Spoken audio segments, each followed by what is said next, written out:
আজকে আমাদের ৩০ দিন বয়সী ৫০ পিস জাপানি কোয়েল চলে যাবে সাভারের ব্যাংটাউন।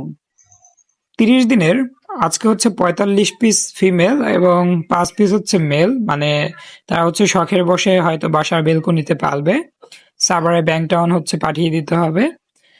সেজন্য মূলত বড় ভাই হৃদয় ভাই হচ্ছে কোয়েলগুলোকে রেডি করতেছে, মানে হৃদয় ভাই হচ্ছে কোয়েলগুলোকে ধরতেছে, আর আমি হচ্ছে এক পাশ থেকে ভিডিও করতেছি।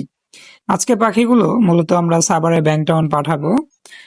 সবচেয়ে বড় কথা, মানুষের কিন্তু বিশ্বস্ততা আমরা অর্জন করতে অল্প সময়ের ভিতর সক্ষম হয়েছি, যে কারণে মূলত মানুষ কিন্তু আমাদের আগে অ্যাডভান্স করে দেয় বা টাকা কিন্তু আগে পাঠিয়ে দেয়, পরবর্তীতে হচ্ছে আমরা মাল পাঠিয়ে দেই বা পাখি পাঠিয়ে দেই।